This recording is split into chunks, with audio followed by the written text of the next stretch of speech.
Na somo letu la asubuhi ya leo nimelipa kichwa kinachosema tunamtumikia Mungu wa mambo yasiyowezekana. Tunamtumikia Mungu wa mambo yasiyowezekana. Tunamtumikia Mungu wa mambo yasiyowezekana. Kwa nini nasema lugha hiyo? Nasema hiyo lugha kwa sababu kuna mambo hayawezekani katika ulimwengu tulionao, lakini mbele za Mungu yanawezekana.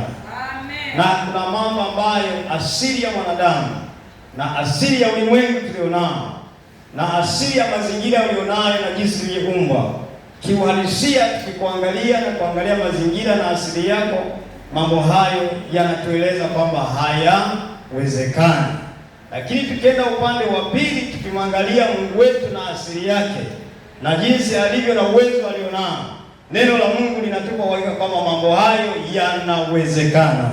Kwa hiyo kama una mambo ambayo kwenye maisha yako unayaona kwamba hayawezekani, asubuhi ya leo ninakuletea habari njema kwamba tunamtumikia Mungu wa mambo yasiyowezekana. Sema amen. Msomaji wangu wa Biblia kama yupo nisome kitabu cha Ruthu sura ya kwanza na mstari wa kwanza, anzie hapo. Ninaamini hakuna aliyejiandaa, ngoja nisome mwenyewe. Tasoma katika jina la Yesu, kitabu cha Ruthu sura ya kwanza mstari wa kwanza na kuendelea. Biblia inasema katika kitabu hiki, ikawa zamani za waamuzi walipoamua, kulikuwa na njaa katika nchi. Akaondoka mtu mmoja wa Bethlehemu ya Yuda, akaenda kukaa katika nchi ya Moabu, yeye na mkewe na wanawe wawili. Na jina la mtu huyo aliitwa Elimeleki, na jina la mkewe Naomi, na majina ya wanawe wawili Moloni na Kilioni, wa Efraimu wa Bethlehemu ya Yuda. Wakafika nchi ya Moabu, wakakaa huko. Akafa Elimeleki mmewe Naomi, na yule mwanamke akasalia na wanawe wawili, nao wakaoa wake katika wanawake wa Moabu.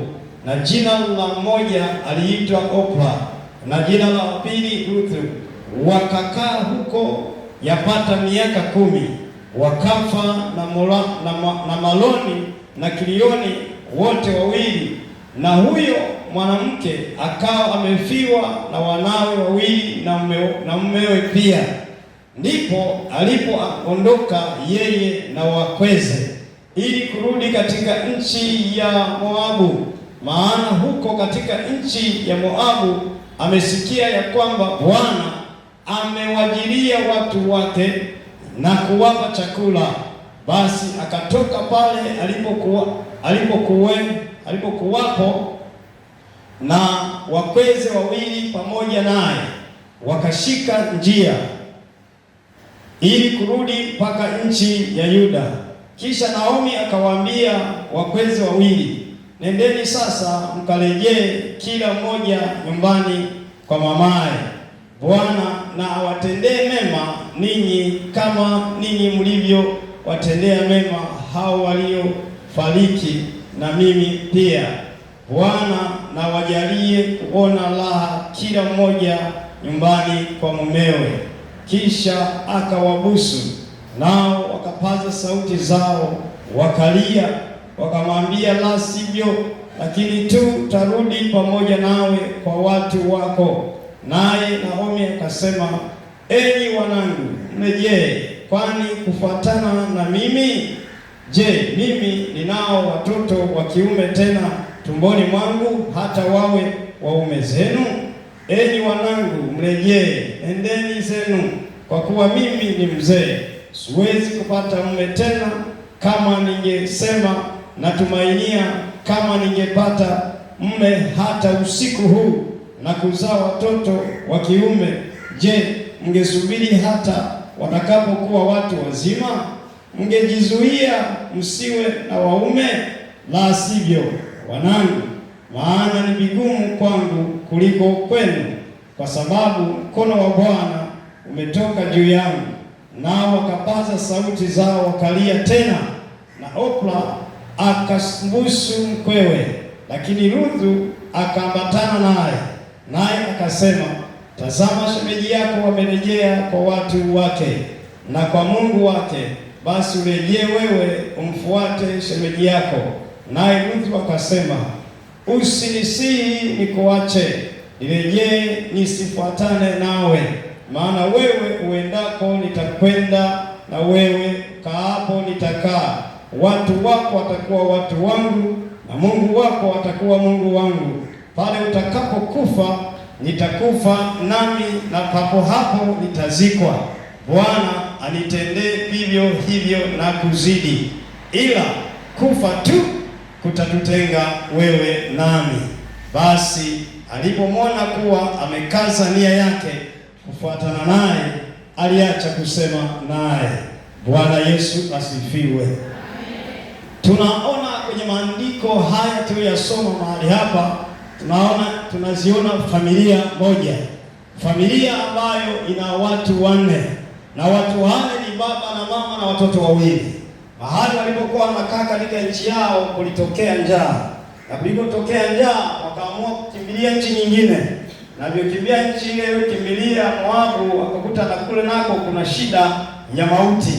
Mauti ikawakabili familia, ikamuua baba mwenye nyumba, ikawaua baadaye na watoto wawili wa kiume ambao tayari walikuwa wameshaoa, na tayari walikuwa wanawake wao wawili ambao miaka 10 wameolewa na hawajapata watoto. Kwanza wamechelewa kupata uzazi, lakini la pili tayari waume zao wamefariki, na huyu mama mkwe wao ni mzee. Kwa maana shida imeingia ndani ya familia hii, na anapofika katika mazingira ya kufiwa na mume na kufiwa na watoto wake na kubaki na wakamana wawili, anajaribu kuwaeleza kwamba naomba mweze kurudi mlikotokea kwenye familia zenu, kwa sababu amesikia kule alikotokea chakula kimepatikana, Mungu amewatokea tena, amewapa chakula. Kwa wanaagana na hawa ndugu, anawaambia naomba mrudi kwenu. Mmoja anasema kwa kweli narudi, lakini mwingine anasema siwezi kuachana na wewe, nitaambatana na wewe. Bwana Yesu asifiwe. Tunaona vitu vingi ndani ya familia hii, tunaona vitu vingi, na somo hili ni refu, lakini nitasema kwa kifupi kwa sababu na mambo mengi mahali hapa, na mimi nimepewa muda mchache kwa ajili ya kulifungua kongamano hili, lakini nitakueleza mambo machache katika haya maneno ya Mungu ambayo tunayaona. Kwanza tunaona jaribu la mauti linaingia ndani ya huyu mama, lakini pia tunaona mama na mume wake na watoto wake wanakimbia jaribu la njaa kule walikotokea, lakini kule wanapokimbilia wanakutana majaribu mengine ya mauti ndani ya familia hii. Kwa hiyo yanakuwa ni mazingira magumu juu ya watu hawa, kufiwa na mume, kufiwa na watoto wa kiume, alafu na watoto wengine na kuna wajukuu. Sio jambo rahisi. Wewe unachokuwa unalisoma kwa mazingira ya kawaida, lakini kama ungevaa viatu ya huyu mama anaitwa Naomi, sidhani kama ungeweza kuendelea na wokovu ulionao. Lakini kwa kuwa huyu mama, huyu majaribu aliyokuwa nayo, tunapoingia kwenye maneno haya tunagundua alikuwa amekadiriwa na aina ya mazingira ambayo yanamuonyesha kwamba amefika mwisho wa maisha yake. Amina, watu wa Mungu. Leo mtu anafiwa na mume wake, anakatana kuna anasema bora nife. Mtu anafiwa mtoto wake wa kwanza tu, na baki wengine wawili, analia mpaka anazimika. Lakini mama alifiwa na mume, akafiwa na mtoto wa kwanza na wa pili, na ni wa kiume hao, na amekaa na wale watoto miaka 10 na wake zao hawajapata watoto, na wao wamekufa watoto, na yeye ni mzee, hawezi kaolewa, hawezi kazaa tena mtoto. Anamwambia warudi, mmoja anasema mimi nitaambatana na wewe, na Mungu wako atakuwa Mungu wangu. Amina, watu wa Mungu. Tunaenda kumtazama huyu Ruthu, hatumtazami tena Naomi, maana Naomi tayari yeye ana majonzi, tayari ana mazingira magumu katika maisha aliyonayo. Lakini sasa tunamwona huyu dada ambaye ameolewa, ambaye mume wake amefariki, lakini anaambatana pamoja na huyu mama mkwe katika maisha yake. Nini nataka kukueleza? Nataka kueleza ni kwamba Ruth anaona Mungu wa Naomi ndani yake. Naomi anaona majaribu, Naomi anaona kataliwa na Bwana, anaona jaribu limeingia kuchukua watoto wake na kuchukua mume wake, anaona kama Mungu ameweza kumsahau. Lakini Ruth anamwona Naomi na Mungu wake ndani yake, tofauti na jinsi ambavyo Naomi anajiona. Bwana Yesu asifiwe. Nikwambie, kuna majira mengine tunapitia kwenye maisha yako, tatizo ambalo tunakutana nalo au majaribu tunakutana nayo katika maisha, tunaona kama Mungu ametukataa, tunaona kama Mungu ametusahau, tunaona kama Mungu hana uwezo. Lakini asubuhi ya leo ninakuletea habari njema kwamba yasiyowezekana katika ulimwengu tulionao. Haleluya, watu wa Mungu. Na Ruth anamwona Mungu ndani ya Naomi. Naomi anaona shida, anaona taabu, anaona jinsi anavyopitishwa kwenye taabu, kwenye majaribu. Na nikwambie, tunapopita kwenye majaribu, muda mwingine jaribu huwa linatupiga upofu, tutatuoni matendo makuu ya Mungu. Wanasema ukipitisha kwenye jaribu kama moto na unatoka kama nini, kama dhahabu, sio hivyo? Mnayaongea kwa sababu hujapita kwenye jaribu. Lakini anayepita kwenye jaribu huwezi kumwambia maneno haya kaingia kwenye akili yake. Na unapoona mtu anapita kwenye jaribu, unaweza kufikiri ni rahisi. Lakini aliyeenda kwenye jaribu ndo anayejua moto anaopitia ndani ya hilo jaribu. Sasa wanakufiwa, ukisikia watu wanafiwa pale, tunaenda kusoma neno la Mungu, tunamfariji pole, jipe moyo, tunatumaini katika Kristo. Unasema hivyo kwa sababu hujafiwa. Siku utakapofiwa, utasema sitaki hata kufarijiwa. Lakini ukiona kwa jirani na kwa ndugu yako nifikiri jambo rahisi. Lakini ikikukuta ndo unajua ugumu ulioko ndani ya hilo jaribu. Kwa hiyo tunamwona Naomi anapita kwenye jaribu, anafika sehemu anasahau kwamba yako matendo makuu ya Bwana na Mungu mwenye uwezo na nguvu ndani ya maisha yake. Ila Ruth anaona Mungu wake ndani ya Naomi. Sasa mchana wa leo na asubuhi ya leo, yawezekana unapitia kwenye jaribu. Na kweli hilo jaribu limekusahaulisha yale Mungu aliyokutendea siku za nyuma. Mchana asubuhi ya leo nakwambia hilo jaribu lisikupite upofu. Angalia matendo makuu ya Bwana yaliyopitia kwenye maisha yako siku za nyuma kabla ya jaribu hili. Bwana Yesu asifiwe. Ngoja nikwambie, ili upite kwenye jaribu kwenye maisha yako na mwingine, huwa lile jaribu unalolipitia unaliambia matendo makuu ya Bwana aliyokutendea huko nyuma. Na jaribu unapolieleza kama Bwana alitenda 1, 2, 3, lile jaribu linasikia na inajua kama mtu huyu ana uwezo wa kupita kwenye jaribu hili. Japo mimi nasema Mungu anatupa jaribu watu tunaanza kulipita kufungua milango. Lakini si rahisi kufungua hilo jaribu na mlango kauona. Na ukapotea ndani ya jaribu na usipite. Bwana Yesu asifiwe. Sasa mazingira yanaweza yakawa sababu ya wewe kukupotezea mwelekeo na hatima maisha yako. Mazingira yanaweza ni sehemu ya jaribu ambayo yanaweza kupotezea mwelekeo na hatima ya utumishi ulionao au hatima ya maisha ulionayo.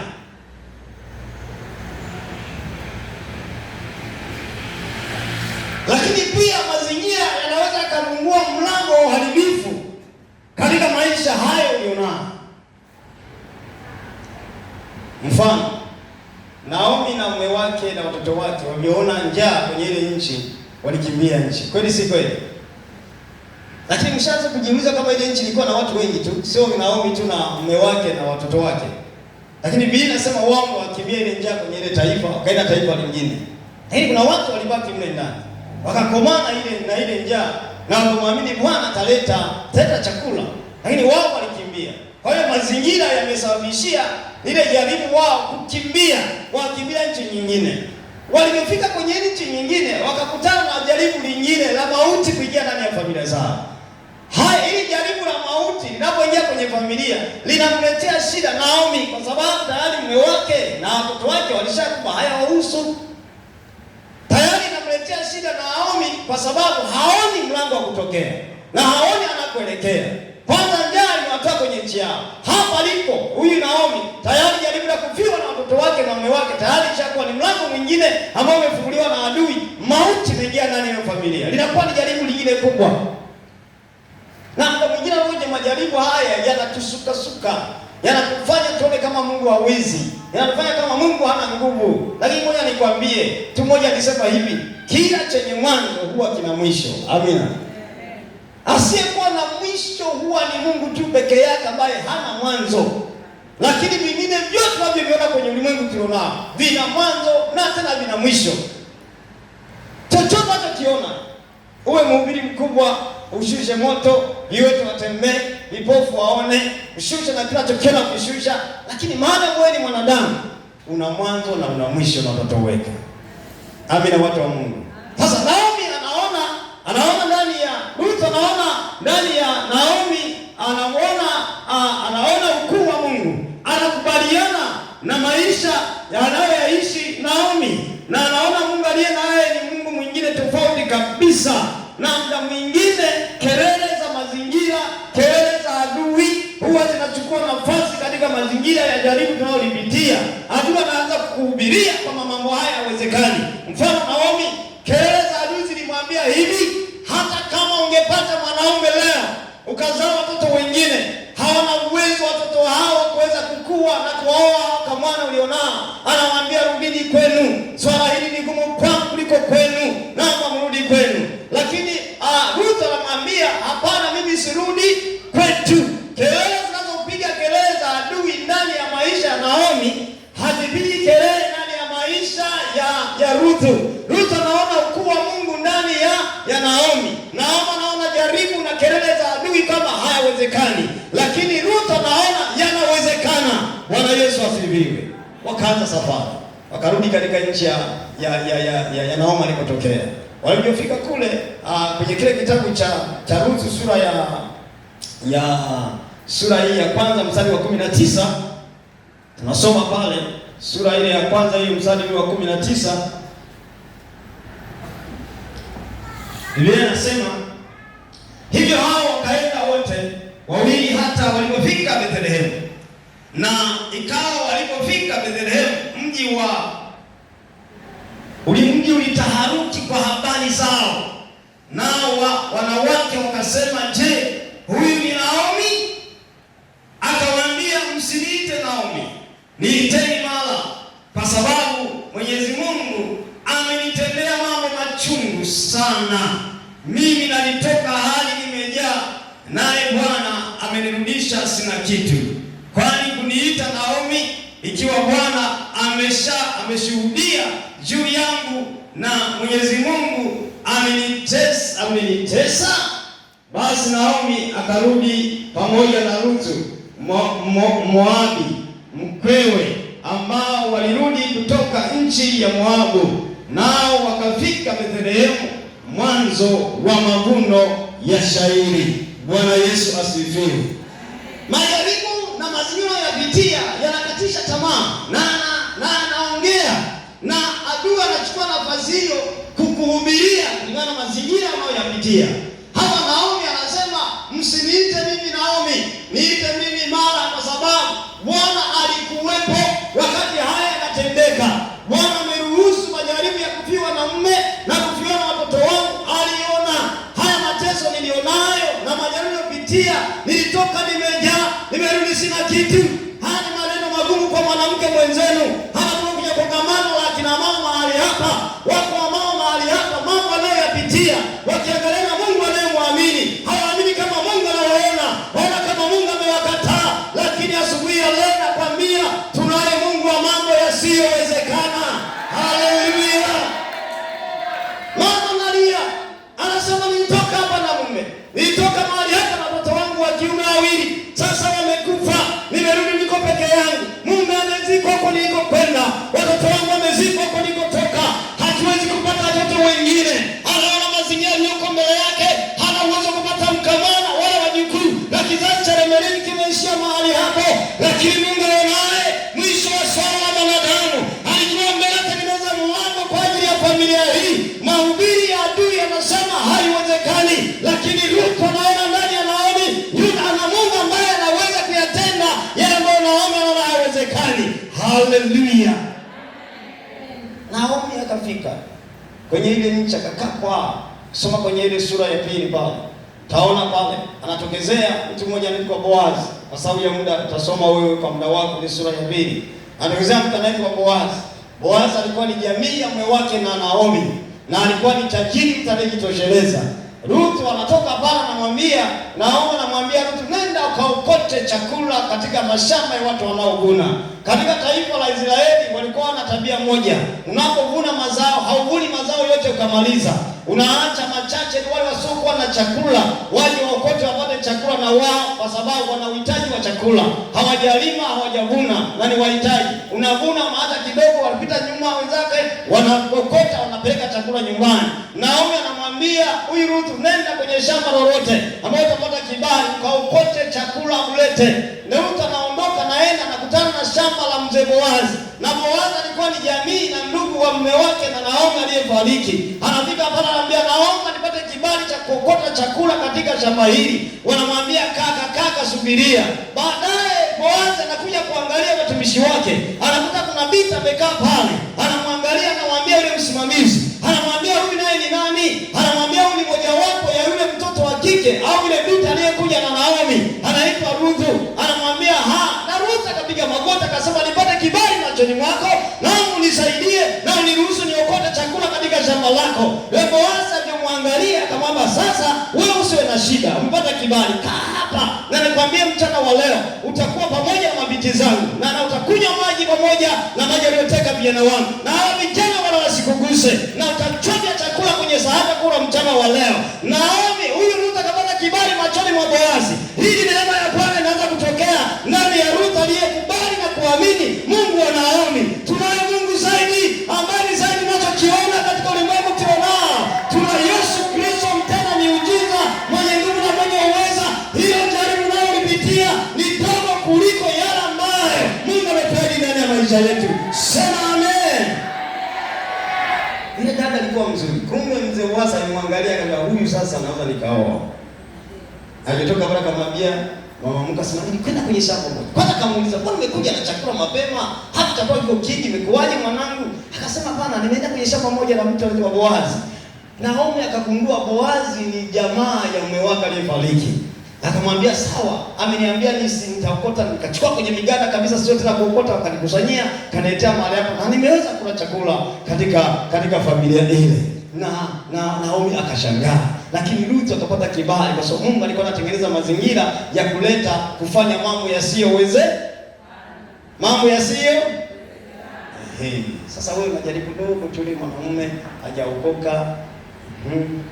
Akamwambia, "Mwanamke gani wewe unatembea kama unarudi nyuma?" Na mliweza kuchuma fedha pamoja naye, na watoto wale ndio wanapata shida, na biashara imeshuka, na muda mwingine umefiwa na mume, na wengine na watoto, na wengine na mambo mengine yanajitokeza.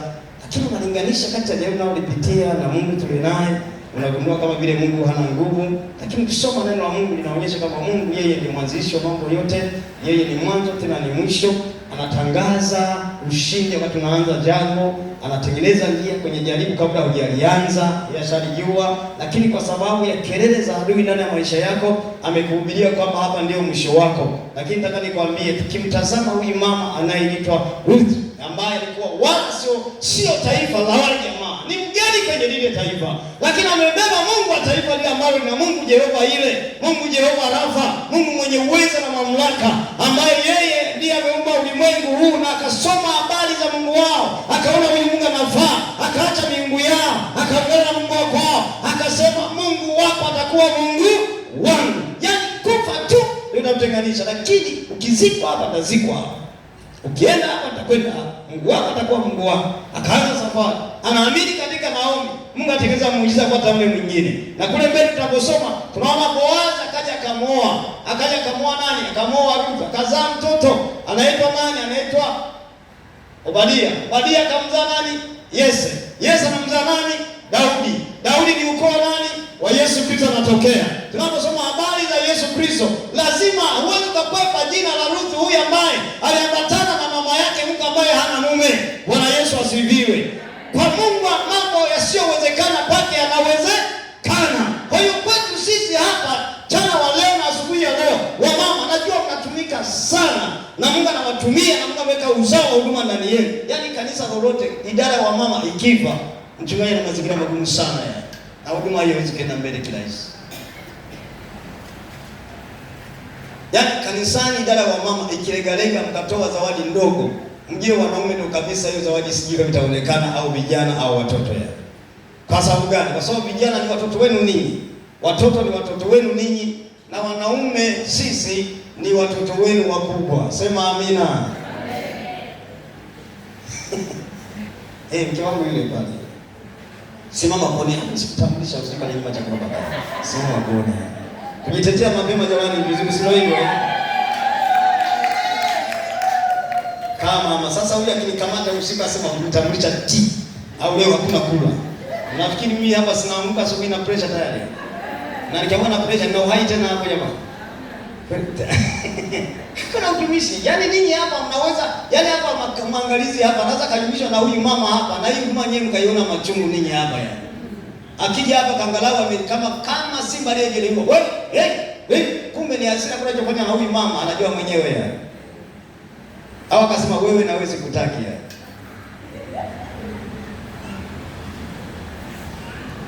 Na washirika wanapenda kuona wamama wachungaji kama ni wa kawaida na wanapigwa mishale we. Yaani unaona hapa wana mambo mengi kwenye mioyo yao unaona. Kisa nini? Lakini nyewe washirika hamjuai kama hawa ndio wameshikilia huduma kwa sababu ile mama amua usiku na mchana siku 3 amesema mama mwenyekiti wa idara wa mama simtaki na mwenyekiti wake uchague mama fulani hata kama hajui kuongea. Yaani mimi hapa sina ujanja. Wanasema hapo mchungaji wewe ni mdhaifu. Hivi mimi nife, nikose amani chumbani na sebuleni, nifie nikufie wewe? Jamani tuseme ukweli yani. Mtoto wa watu niingie kwenye begi kweli la sanduku niipe kwa pressure na kosa amani kwa sababu ya makamu mwenyekiti na mwenyekiti wa David Mkei. Na kupiga chini ile amani tawale nyumbani kwangu. Haleluya. Nifie wewe kweli kabisa. Nimekuwa Yesu kuja msalabani kwa ajili ya uongozi hapa. Anasema sasa mama nimekubali yaishe. Mama anasema huko. Hivyo. Twende kule chumbani, chukua maji ya barafu na ya moto. Kwa sababu nimetekeleza mambo yake, nitaogeshwa, nitapewa na chakula, nitapakwa na mafuta, au nitalala salama, nitaota ndoto za mbinguni. Lakini kimchanganya unaruka huku naota, siku na majoka ni kwa sababu nilala wewe na machungu wewe. Ndoto nyingine ni kwa sababu nilalaje dakika za mwisho kulala ulikuwaje wewe? Haleluya. Wamama haleluya. Mimi nakwambia kuna mamedia, kuna majenerali wakifika nyumbani, ana mwanamke wa darasa la 7 hata kuandika ajui, lakini akifika pale nyumbani ananyoshaga mikono yani. Lakini akitoka nje ni mwanaume haswa, tena natisha. Lakini nyumbani pale mwanaume wa shoka ni huyu mama ambaye anapikia chakula, anafua nguo zake, atandika kitanda, anampa chakula pale mezani, anaweza kuondoa muda wote kitanda. Kwani si kweli? Akiwa mbaya huyu. Mama ninyi wa mama hapa. Mungu ameweka uzao ndani yenu na ulezi ndani yenu. Yesu akapitia kwa mwanamke. Huduma ya kwanza wanawake ndio waliotoka kaburini wanasema amefufuka. Achana misuli ya wanaume. Sisi tunajitaa misuli lakini hatuna ujanja kwenu. Sasa nakuelekea kwenye ndoa ambako siku aliponiita. Haleluya. Kabisa. Mimi nikwambia wanaume wana pressure, wana sukari, kija kuangalia ni sadi ya maisha kule nyumbani ambayo imekamata. Akitoka barabarani kwa mkali nini, lakini kwa sababu mazingira ya shetani aliyoweka kati ya yeye na mume wake hajakaa vizuri. Unakwenda kazini ukirudi nyumbani unafikiria uliyomwacha. Na mimi nilikuwa kwenye biashara. Nilikuwa nikitoka nyumbani huyu mama tumekorofishana naye. Biashara siku hiyo haiendi yani. Nilichokuwa nakifanya kutengeneza mazingira mazuri ya kuondoka mama basi jamani hivi leo nataka chapati au nini? Ili mlada fly niondoke nikapate tena nakoelekea yani. Haleluya. Wewe kaangalia wanapofanya viburi wanasema nimesema mimi mwanaume nimesema haya ondoka sikutaki hii nyumba tumejenga taoa mwanamke mwingine. Kaangalia hatima zao wanajifanya wajanja lakini Biblia inasema usimwache mke wako ujanani mwako. Haleluya. Maana wana nguvu na Biblia inasema hatuwezi kuomba sisi Mungu atapokea maombi yetu ninyi mkizuia. Mungu aliwapendelea. Ila sasa nyinyi mnajiona wanyonge lakini Yesu wanyonge. Nyinyi ni miamba. Soma Biblia kina Samsoni walinyooshwa vizuri. Akina Samsoni anabeba geti ambalo limeleta na magreda pale kwenye mlango wa kuingia mjini lakini aliling'oa yeye mwenyewe akalitupa nje ya mji. Lakini huyo anayetishwa amani kamata mbweha 300, amani kamata vya simba akazivunja vikanya vya simba. Mbele ya mwanamke alikuwa Delila alinyoshwa akanyosha mikono juu. Wanawake haleluya. Shida yenu ninyi mnamsoma Delila kwa tabia mbaya ya kumuona kama aliweza kuminya Samsoni, lakini kwambie wewe ungekuwa Samsoni alikuwa adui wa Israeli sio hivyo? Tubadilishe basi. Yule Delila alikuwa ndo alikuwa anatetea taifa la Mungu sio hivyo? Ungekuwa kila siku hapa mnamsoma kwenye Biblia. Kweli si kweli? Tukapata mwanamke anaitwa Delila, alikuwa ni shujaa, alimuua jamaa alikuwa anatusumbua alikuwa Goliathi sio hivyo? Ila kwa sababu alimuua ndugu yenu wa imani, mnaona kama ni mbaya. Basi chukueni hata tabia zake njema za kumcontrol yule baba pale nyumbani basi. Pigeni makofi basi. Kwani wanaume na shida basi ni ninyi tu. Kama nyinyi mnyopendeza leo, maana wote hapa kama mwali tafikiri watoto wa darasa la 7 na form 6 na chuo mwaka wa kwanza. Sasa umekuja kwenye kongamano. Sasa moto huu wa kujiremba unaenda kule nyumbani. Baba tukasema, ungekwaje leo? Unasema, tumebadilishwa, tuko vizuri. Amina. Natoka nyumbani kama vile unaenda kuuza pumba. Haujioni umenuna. Na mimi sijajua ni kwa nini nyinyi wamama tukitoka kwenye shughuli zetu tunataka tufike tuwasalimie, jamani mnaendeleaje? Hamjambo. Akifika kipitiza chumbani na sebuleni anasema amekuja amenuna, atakuwa na mwanamke mwingine, imekuaje? Wewe unatakiwa umpetipete, mwambie baba karibu, kapei. Pole na wewe kukuta kule, maana hili jamaa lishavurugwa na ada, kodi, waliosukasuka, wanawake wazuri kuliko wewe pale mjini ameona nao, waliokuwa namtaka, akajimia kwa sababu ameokoka naenda mbinguni, anafika na wewe ndio umevinua, unasema hajanisalimia, ana nini mwandani, pressure inapanda, mara kichi amekufa, amekuwa mjane, na hakuna kukoa tena. Maana wawaji tena wenyewe wamekuwa wachache yani. Mwenye hasara nani? Ni wewe uliyeruhusu pressure kamuua, au nitakiwa umlinde ili uendelee kuwa na huyo baba kwenye maisha yako? Semeni wenyewe. Wewe uliyefiwa. Na tunaongoza kufa sasa hivi. Takwimu inasema sisi ndio wa kwanza wahanga wa mauti wa kufa yani. Mimi mwenyewe hapa nimenizulika. Ila si kwa sababu ya kulisha yule mama. Hapo mimi mwenyewe ni maiti nao tembea kama vile. Yaani kipindi nakuja kuwafundisha hapa katikati mwezi wa 4 hapa wa 5, mimi tayari nishakwenda zetu mlango mbinguni. Nishamwacha yule mama. Sasa nimekuwa tie jina walivyo na katiba yao nzuri. Sasa kanisani kwangu miezi 3 nakaribia mama Neema, mchungaji mwenzangu kwenye kanisa. Mchungaji kiongozi tunateta naye kwa sababu na mama Kangalawe hapa na kanisa kule. Tie jina nasema ukifa tu miezi 3 unaita mchungaji mwingine pale.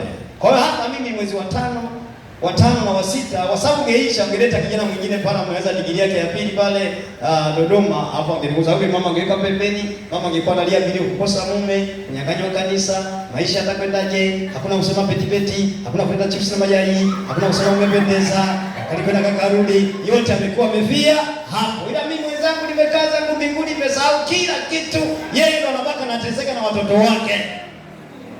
Na niwaambie ukifa ukumbuke, kwa sababu mimi labda niwape ushuhuda. Mimi nilipata ajali mwezi wa 5, mwezi wa 4 tarehe 30. Naenda Mlandizi kuchukua mtu ambaye alikuwa ni mgonjwa nimpeleke Mwananyamala kwa ajili ya operation. Na yule mtu wakati naenda kumchukua ndio nikapata ajali ya kugonga pale Mlandizi na pikipiki. Nikarushwa na pikipiki kwa mimi nimekaa nyuma, mwanangu alikuwa chuoni mwaka wa pili sasa, pale Mwalimu Nyerere, amekaa mbele yangu. Tulivyorushwa kamgonga yule mtu wa bodaboda aliyekaa katikati ya barabara. Yaani sisi tunapita katikati ya barabara, anakatisha mbele ya barabara. Mbele yetu ndio bodaboda mwingine, tukamgonga. Tulivyomgonga tulirushwa, mimi nirushwa kama juu ya hiyo feno hiyo na pale juu. Hapa tunarushwa, huyu dereva alikuwa ametubeba sisi, alimgonga yule dereva wa pili. Yule dereva wa pili akaanguka, pikipiki yake ikapindi kamwongea juu yule tule mgonga. Na yule wa kwangu na akamkia juu ile pikipiki yake. Yule kijana wangu akamkia upande wa pili. Mimi nikarushwa juu. Kijana wangu anasimama, anaangalia, anaona babake ndo anafika chini.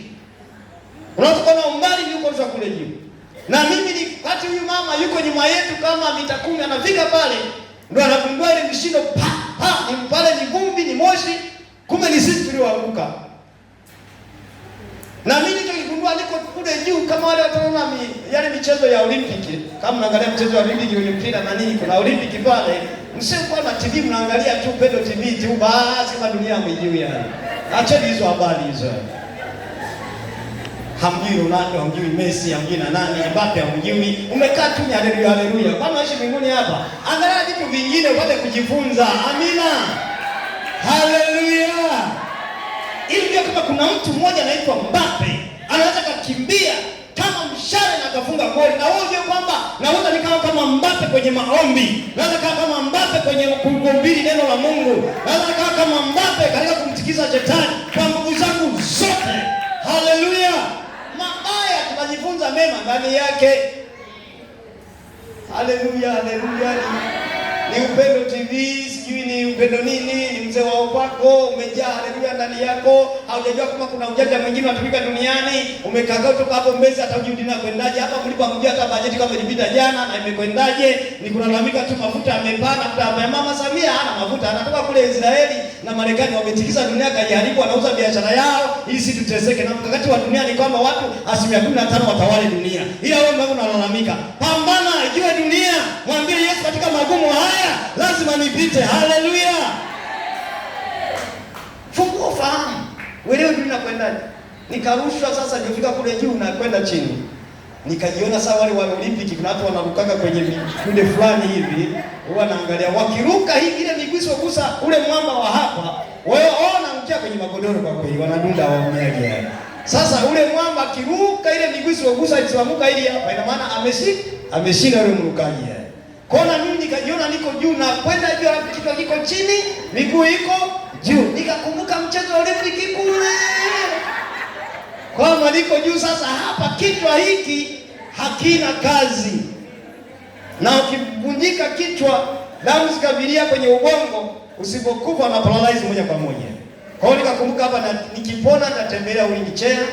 Kanisa tena hapo hakuna, huduma tena hakuna. Watoto nawaangalia kama vile siwaoni. Kabla sijafika chini sasa hapo katikati, nilisema yes. Neno Yesu. Nikakata fahamu, niliondoka sijui, nilikuta niko upande wa pili, nimedondoshwa na shikiliwa na kile kijana wangu. Kuja kuangalia nimekatika mfupa wa hapa wa kushoto. Umekatika na umepishana huko hivi. Sio kutafuta, umepishana kabisa. Kichi umepishana. Peleka pale mlandizi wasema huyu kavunjika sana, tufai pelekeni Tumbi. Nikapigwa rufaa kwenda Tumbi. Nikafika sasa mfupa umekatika kweli, inabidi nifanyie operation wekee chuma. Daktari kaniuliza, wewe unafanya kazi gani? Nikamwambia mimi ni mchungaji na mtumikia Jehova wa mambo yasiyowezekana. Akaniambia kwa ajili yako wewe utakiwa kuinuka na utakiwa uvunjike kichwa chako, na leo tusingekuwepo mahali hapa. Ni maajabu kuna kichwa kiko juu, bega liko chini na kuvunjika bega, hapo sijakwaruzika sehemu yoyote zaidi ya hapo.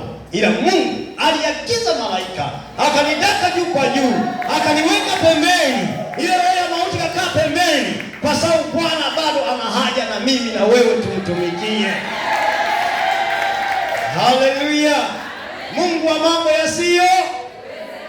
Ukipita kwenye majaribu na magumu usilalamike. Waangalia ukuu wa Mungu ndani ya maisha yako. Ndivyo jaribu la juzi na majuzi ambalo alikuepusha Bwana, hili nalo litapita. Haleluya. Na hapo ambapo mimi naumwa na yule mgonjwa, nilimwambia mama mchungaji kamlete yule mgonjwa, maana kesi yangu mimi sio kesi ya yule.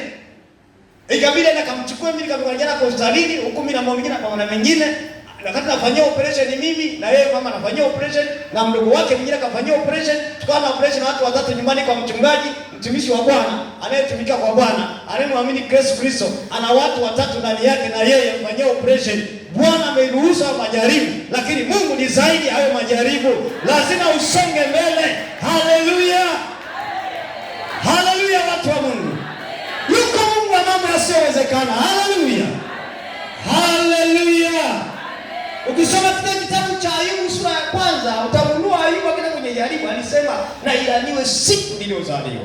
Na Bwana kaiweke kuwa giza na isiwepo kumbukumbu kwenye maisha yao. Na kile giza linalozuia vitu visiwepo kwenye kumbukumbu, Bwana kaniruhusu katika siku ambayo nilitungwa mimba na mama yangu. Ayubu apita kwenye mambo magumu, hata kwenye mambo mazito, anaona hakuna njia. Bwana amechukua watoto wake, amechukua mali zake, amechukua afya yake, na mke naye ameondoka, hana tumaini. Watu wamefunga, watu wameomba, wanamwambia wewe kwa majaribu haya uliruhusu wewe mwenyewe, na wewe sio mtu wa haki. Hakuna mtu mwenye haki aweze kutana mambo haya, lakini tunakwambia katika kitabu cha Ayubu kisoma, Biblia inasema Mungu alimrejeshea uteka wake, akampa mara mbili ya vile alivyokuwa navyo, akapata watoto wazuri kuliko wale wa mwanzoni, akampa utajiri kuliko wale wa kwanza aliokuwa nao.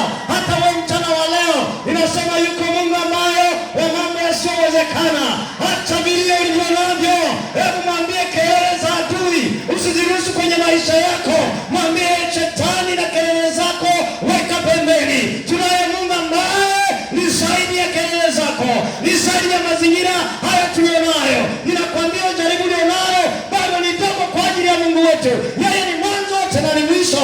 watoto vijana wa wale wanne akina Meshaki, Shadraka, Abednego wangefika mahali ya jaribu la kuabudu miungu, walisema hata kama Bwana asipotuokoa na kuabudu miungu kwenye moto tutaingia, ila tunaamini kwamba Bwana atatuokoa. Haleluya! Yaani wewe jaribu na Ronaldo unapiga kelele na kukatisha tamaa. Ukikutana na Daniel atakwambia mimi niingiza kwenye tundu la simba mama. Mimi nilikuwa kwenye tundu ambalo tayari simba wana siku 3 hawajala. Lakini niliingia, nimwamini Mungu katika mambo yasiyowezekana, kwamba yeye aliyeumba simba ataingilia kati kwa kamata simba wenyewe. Bwana, hawa ni wanadamu walitengeneza sanamu tuabudu, lakini mimi nimekataa kuabudu sanamu. Hata wewe usiabudu hiyo miungu, usiabudu hilo jaribu. Usione ni bora kuliko wewe. Ni kweli kana kwenye jaribu, ni kweli na vilio, ni kweli na mateso, huzuni imeingia, lakini mchana wa leo na asubuhi ya leo Bwana kabadilisha vilio kuwa vicheko, akabadilisha huzuni kuwa furaha, na uwezo wa Bwana ukatembea pamoja na wewe. Wale wanaokuona kama umefika mwisho watasema hakika mama huyu anaye Mungu wa mambo yasiyowezekana. Haleluya! Simama pale ulipo. Simama mambo mengi, lakini asubuhi ya leo Bwana anakutia moyo na kutia nguvu. Kama hapo kwenye jaribu leo, litakuja kesho. Kama litakuja kesho, litakuja kesho kutwa. Neno hili la dada huyu ambaye alimuona Mungu ndani ya Naomi, ukamwone Mungu wa mambo yasiyowezekana, ukajipe nguvu na uweza kwenye maisha ulionayo. Chini ya mbingu kuna jambo lisilowezekana. Mambo yote yanawezekana mama. Toka kwenye historia ya maisha yenu, toka kwenye historia ya ukoo ulikotokea, toka katika mazingira ulionayo, ninakwambia Bwana anaweza kutenda jambo lolote, akabadilisha historia na majina ulionayo. Wanadamu acha waseme, lakini yuko Mungu mwenye neno lake moja. Hiyo asubuhi siku akilitamka, akaamua kushuka na